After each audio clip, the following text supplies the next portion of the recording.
नमस्कार साथियों, मैं आनंद प्रकाश पांडे एन मिश्रा क्लासेस में आप सभी का स्वागत करता हूं।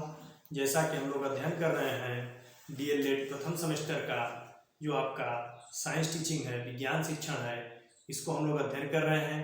तो आज के टॉपिक में हम लोग अध्ययन करेंगे कि विज्ञान शिक्षण में जंतु और पौधे, जंतुओं और पौधों में क्या समानताएं होती हैं और जंतुओं और पौधों में क्या अंतर होते हैं। आइए आप देखे होंगे कुछ चीजें ऐसी होती है, कुछ ऐसे जंतु होते हैं और कुछ पौधे जिनमें आपस में उनमें संबंध होते हैं, उनमें कुछ न कुछ समानताएं पाई जाती हैं और कुछ उसमें क्या होते हैं, अंतर भी देखने को हमें मिलते हैं। ये भी आपका टॉपिक कुछ बहुविकल्पी क्वेश्चन के माध्यम से पूछेगा, कुछ अति लघु उत्तरी में पूछ देगा, हो सकता है कि लघु उत्तरी में भी पूछ दे। अति लघु उत्तरी और लघु उत्तरी में भी क्वेश्चन आपको जहां भी पूछेगा आप आसानी से उसको लिख के चले आइएगा। इससे पहले आप चैनल पे जितने भी नए लोग हों वो चैनल को सब्सक्राइब कर लीजिए और बेल आइकन को दबा लीजिए और वीडियो को ज़्यादा से ज़्यादा लोगों तक आप लोग अपने भाई बहन मित्र जो भी हैं उनकी तक आप लोग पहुंचा दीजिए कि आपके डीएलएड प्रथम सेमेस्टर का क्लासेज जो है आपकी चलना शुरू हो गई हैं। तो इसको हम लोग आगे आइए देखते हैं।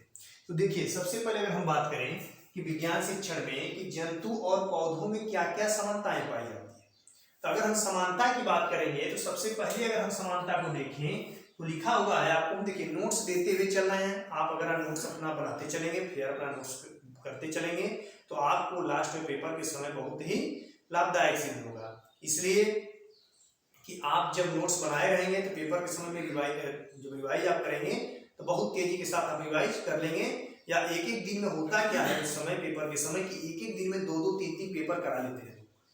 जब एक एक दिन में दो दो तीन तीन पेपर आपको जब करा दिया जाएगा तो आप अगर पहले से पढ़े रहेंगे, नोट्स बनाए रहेंगे तो उस समय सिर्फ और सिर्फ एक आपको सरसरी निगाह देखते हुए चलना है। तो आइए देखते हैं कि सबसे पहला आपका क्या है कि जंतु एवं पौधे दोनों में वृद्धि होती है। कैसे, इस चीज को थोड़ा समझने का प्रयास करेंगे कि जो जंतुएं होते हैं, जितने भी जंतु होते हैं और जो पौधे होते हैं, इन जंतुओं और पौधों में वृद्धि होती है। इस चीज को थोड़ा समझने का प्रयास करेंगे। भाई समानता है तो किस तरह से समान है, तो आप देखेंगे कि जितने भी जंतु होते हैं, जितने भी जंतु हैं पूरे, चाहे मानव है, चाहे जीव जंतु हैं, चाहे पक्षी हैं, इन सब में क्या होती है, वृद्धि होती है। वृद्धि होने का मतलब क्या है, आप देखे होंगे जैसे मानव है तो मानव एक नन्हा बच्चा, भाई नन्हा बालक उसको कहा जाता है ना, छोटा बच्चा जन्म लेता है, उसके बाद वह धीरे धीरे बड़ा होता है, उसके बाद वह वृद्ध होता है। तो इस स्थिति में जो जंतु होते हैं या जीव जंतु को भी देखा जाए तो उनके छोटे बच्चे होते हैं, बच्चे से फिर वो थोड़ा सा बड़े होंगे, बड़े के बाद फिर वो वृद्ध हो जाते हैं। तो जंतुओं में ये चीज देखने को मिलता है।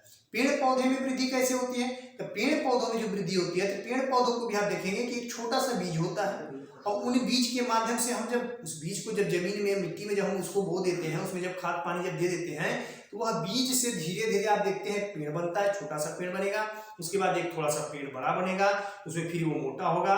इस तरह से पेड़ की अलग अलग शाखाएं निकलना शुरू हो जाएंगी। तो इस तरह से उनमें क्या होती है, वृद्धि होती है। तो हम समझ रहे हैं, दोनों चीज आप समझ गए होंगे कि जंतुओं और पौधों में क्या समानताएं होती हैं वृद्धि को लेकर के, कि जंतु भी धीरे धीरे अपने आप में बढ़ते हैं और पौधे भी धीरे धीरे अपने आप में बढ़ते हैं। क्लियर, आगे आइए। इन दोनों में जंतुओं और पौधों में अंतर क्या क्या है, अगर हम अंतर देखने की बात करें, यहाँ तो हम समानता देख लिए कि दोनों में वृद्धि होती है, लेकिन अगर अंतर की बात करें इसमें अंतर कैसे होते हैं। देखिए, पेड़ पौधों में जीवन पर्यंत वृद्धि होती है। इस चीज को थोड़ा समझने का प्रयास करिएगा कि जो पेड़ पौधे होते हैं इनमें क्यों कहा गया है कि जीवन पर्यंत वृद्धि होती है, अंतर में। परंतु वहीं अगर जंतुओं की बात करें तो जंतुओं में जो वृद्धि होती है एक निश्चित आयु तक ही होती है या निश्चित अवधि तक ही होती है, उसके बाद उसकी वृद्धि होना क्या हो जाता है, रुक जाता है। इस चीज को थोड़ा समझने का प्रयास करिए। कैसे, तो आप देखेंगे पेड़ पौधे में जीवन पर्यंत कैसे वृद्धि होती है, तो आप देखेंगे कि पेड़ पौधा जो होता है कभी कभी उसकी लंबाई, जैसे धीरे धीरे पेड़ अगर छोटा है वो धीरे धीरे बढ़ेगा बढ़ेगा बढ़ेगा, अचानक फिर देखेंगे कि बढ़ना अगर जब रुक जाएगा पेड़, भाई पेड़ अगर एक ऊंचाई तक अपनी जा करके अगर रुक जाता है तो फिर उसके बाद आप देखेंगे कि उसकी जो टहनियां हैं, शाखाएं हैं, उसमें वृद्धि होती है, वह बढ़ता जाता है, वह पेड़ मोटा होता जाता है। इस तरह की उनमें क्या होती है, वृद्धि देखने को हमें मिलती है। लेकिन वहीं अगर हम बात करें कि जंतुओं में वृद्धि की बात, तो जंतुओं में वृद्धि जो होती है एक निश्चित आयु तक होती है, जैसे 20 साल तक, मैक्सिमम 25 साल तक। जंतुओं में आप देखते हैं, जैसे मानव की अगर हम बात करें तो मानव 20 साल 25 साल तक वो एक वृद्धि तक, लंबाई तक वो बढ़ता है, फिर वो क्या होगा, वह बढ़ना रुक जाता है, बंद हो जाता है। हाँ, थोड़ा मोड़ा हो सकता है, वो मोटा हो जाए, ये सब भी चीजें उसमें थोड़ी थोड़ी देखने को मिलती है, लेकिन वो जीवन पर्यंत हमेशा नहीं दिखाई देगा। ये लगभग 15, 20, 25 साल, 30 साल तक लगभग ये वृद्धि देखने को हमें मिलती है।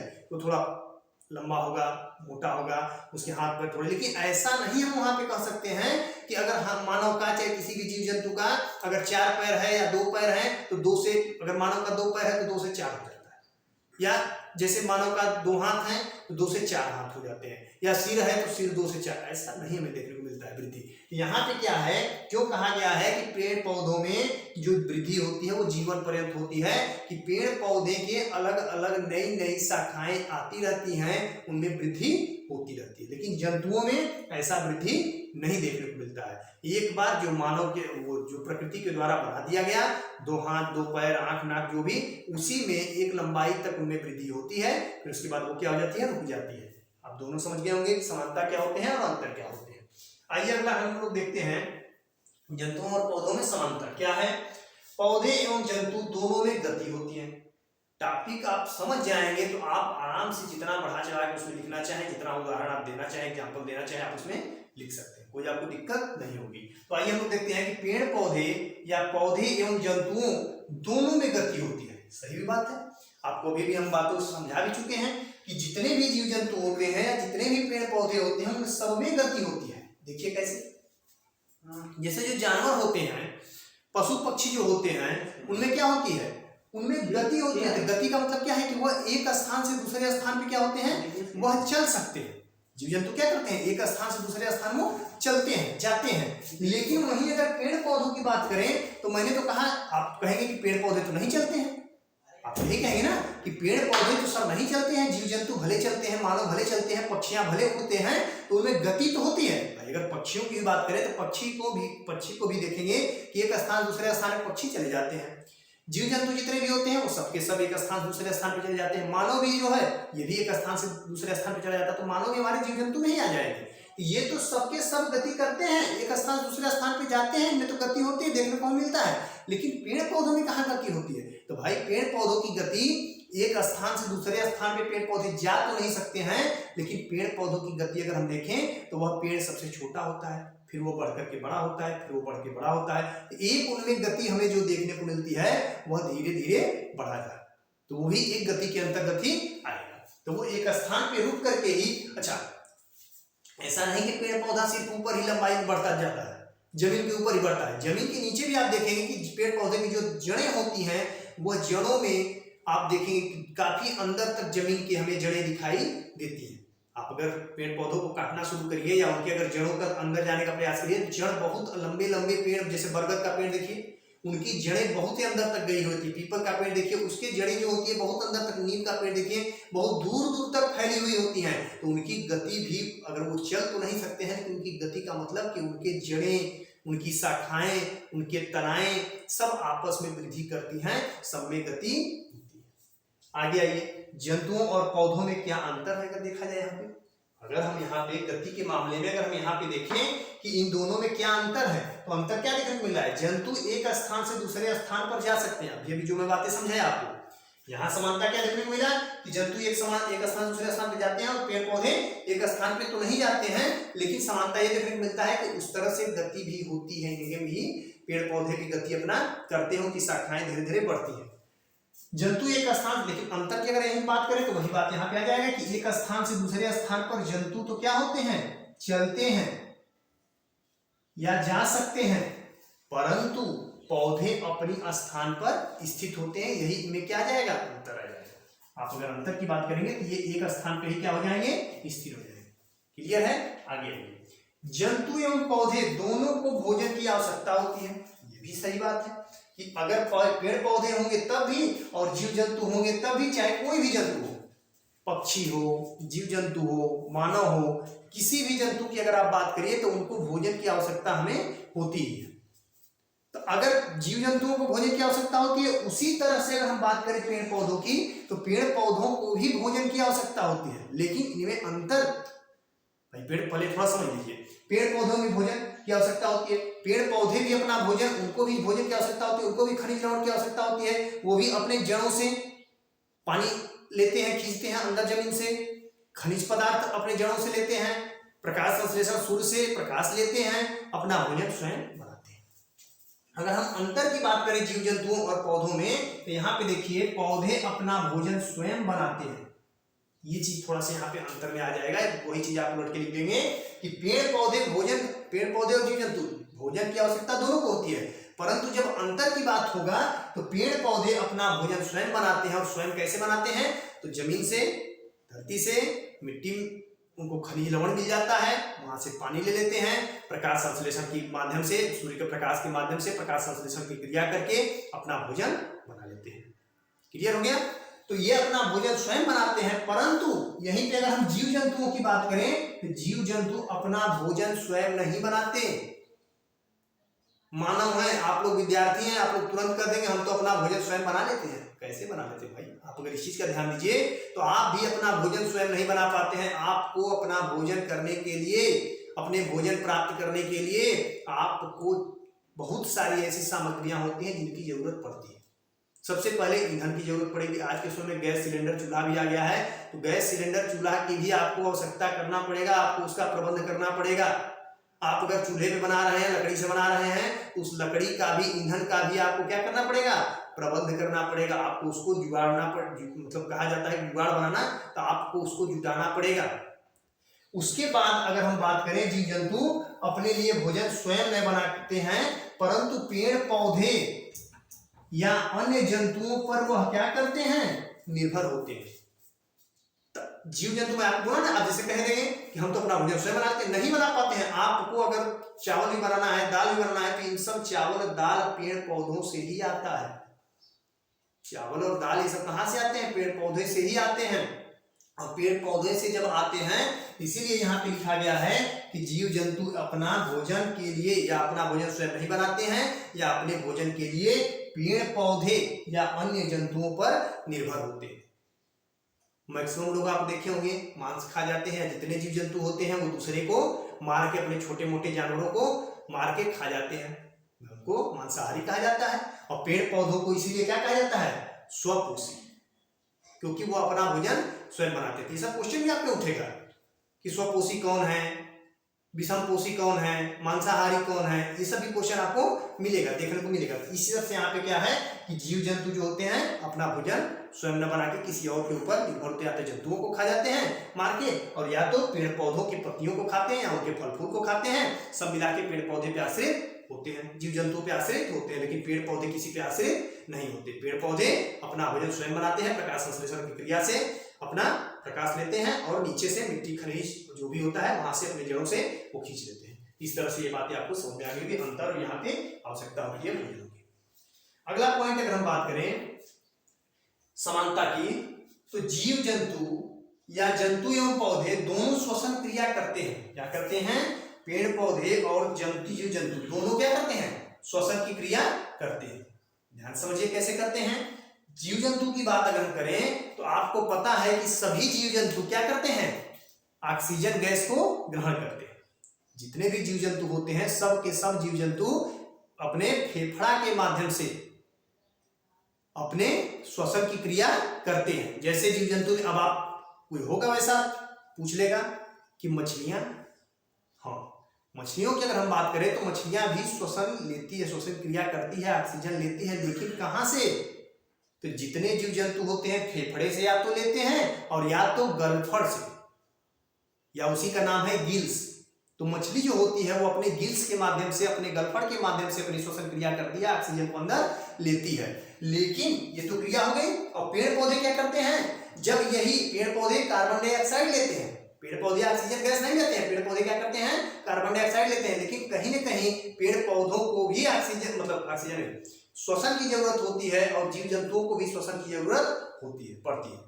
तो ये तो आ गई समानता की बात। लेकिन यही अगर हम अंतर की बात करें पेड़ पौधे और जीव जंतु में, यही अंतर यहाँ पे निकल के चला आएगा कि जीव जंतु श्वसन विभिन्न अंगों से करते हैं। अभी अभी जो बातें हम समझाए आपको कि जो जीव जंतु होते हैं, यह जो श्वसन करते हैं, श्वसन की क्रिया जो करते हैं जीव जंतु, वह विभिन्न अंगों से करते हैं। विभिन्न अंगों से मतलब यहाँ तात्पर्य क्या है कि जितने भी जीव जंतु होते हैं वह श्वसन कैसे करते हैं? तो फेफड़ा के माध्यम से करते हैं, या तो उसमें एक मछली आती है वो अपने गिल्स के माध्यम से करती है। तो गिल्स या फेफड़े के माध्यम से लोग अपना श्वसन क्रिया करते हैं। परंतु यहीं अगर पेड़ पौधों की बात करें, पेड़ पौधों में श्वसन के लिए किसी अंग की आवश्यकता नहीं होती है।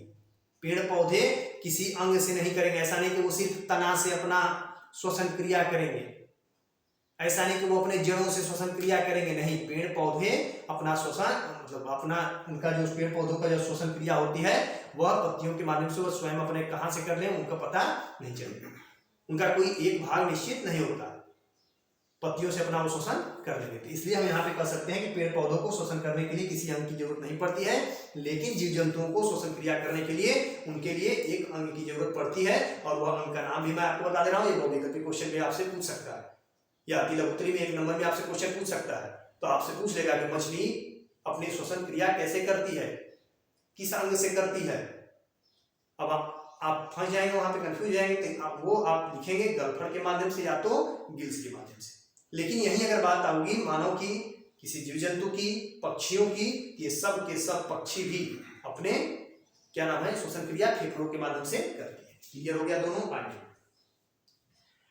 पेड़ पौधे एवं जंतु दोनों अपने समान नए जीव उत्पन्न करते हैं।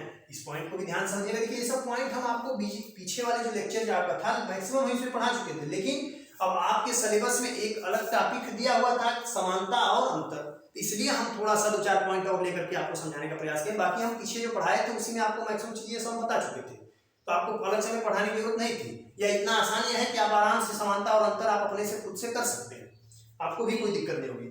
इसलिए आइए आगे, पौधे एवं जीव जंतु अपने समान नए जीव उत्पन्न करते हैं। किसी भी जीव जंतु की बात करिए, किसी भी जीव जंतु की अगर आप बात करिए तो अपने समान ही नए जीव उत्पन्न करते हैं। किसी भी जानवर की बात करिए, किसी भी जीव की बात करिए तो वह जैसा होगा वैसा ही अपना नया जीव उत्पन्न करेगा।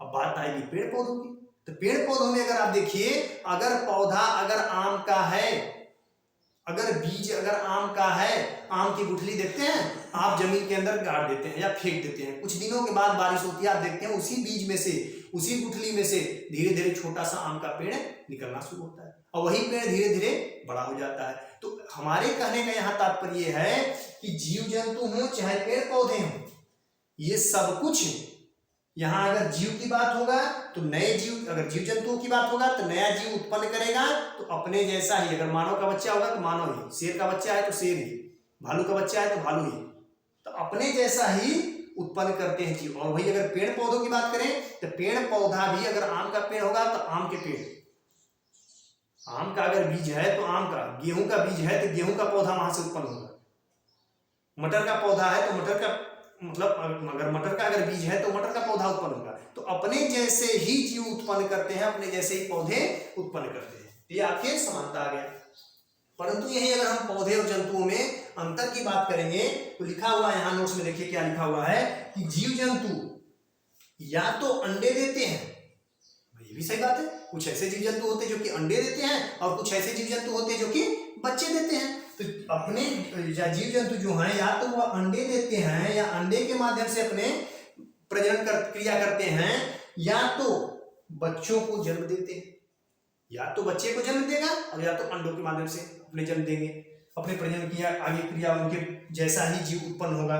तथा वहीं अगर पेड़ पौधों में देखा जाए तो पेड़ पौधों में जो प्रजनन की क्रिया होती है, ये पेड़ पौधों में प्रजनन की क्रिया सामान्यतः बीजों के द्वारा होता है।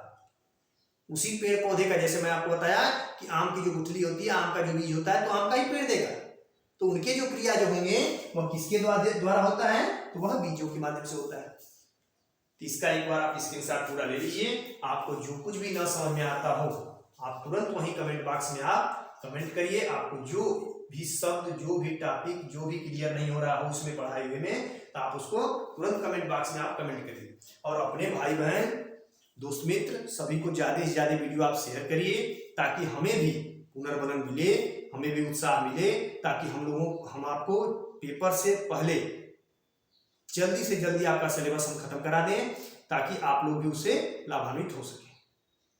तो मैं चाहता हूं, मुझे ऐसा लग रहा है कि मैं आज विज्ञान शिक्षण में जंतु एवं पौधों में समानता और जंतु और पौधों में अंतर, जो कुछ भी आपको हम समझाए हैं आपको अच्छे से समझ में आ गया होगा। इसी के साथ मैं विदा लेना चाहता हूं। धन्यवाद।